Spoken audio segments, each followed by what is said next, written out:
Come here, son, nephew, young man. Let me holler at you. Let me tell you a story about how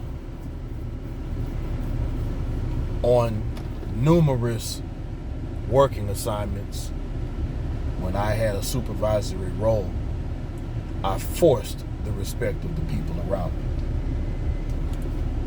So my second job as an assistant principal, no, my first, as a matter of fact, when my teachers would be absent, I would step in, like if they'd be late, not absent, late. I would take the opportunity, even though I'm a business education teacher, I would step in and I would teach their subjects until they got there on purpose. I could demand, and I was a good teacher, still am. I mean, I'm not an administrator anymore. But here's the deal. I would teach their classes.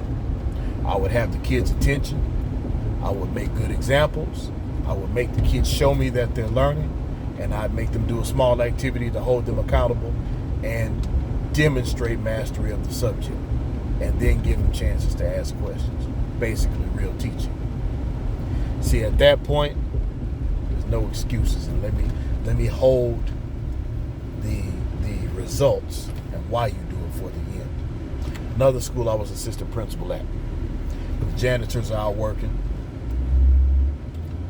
and there's a snake in one of the locker rooms. This is out in the country in North Louisiana. So I just put on a pair of gloves, found one of the janitors, it was either a hoe or a shovel, I can't remember which one at this point. It was a blue moccasin. He was an angry little fella too, but hey, I took his head off with that hoe, and we carried him. I carried him off to the trash can with my gloves, and put my gloves back in the truck and went on back to work. Janitor goes, I've never seen an assistant principal do that. Similar situation at another school. This time, the janitors are unloading a truck. I had the shirt and the tie on. Took my shirt and tie off, got my gloves.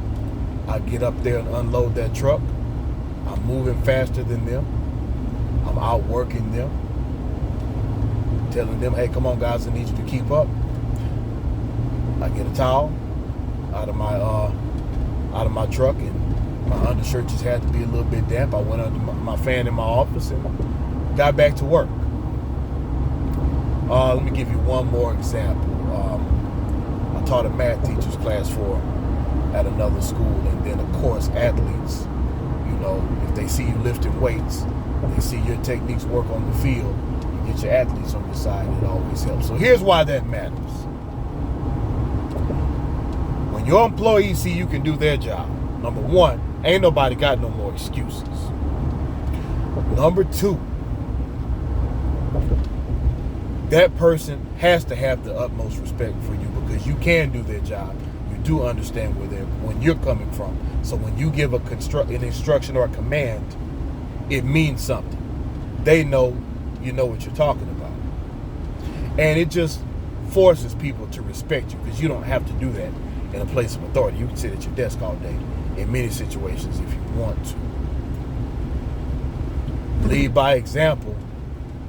Show why you got selected. Show that you're the best.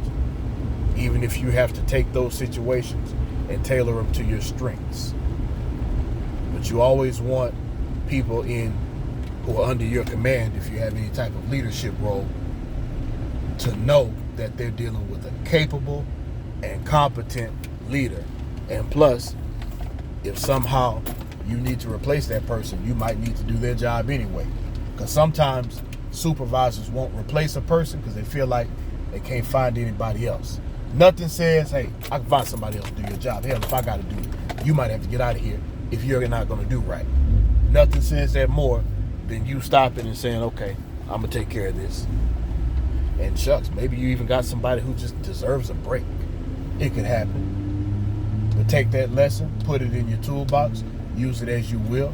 And as always, never lose the will to win and never lose the will to survive.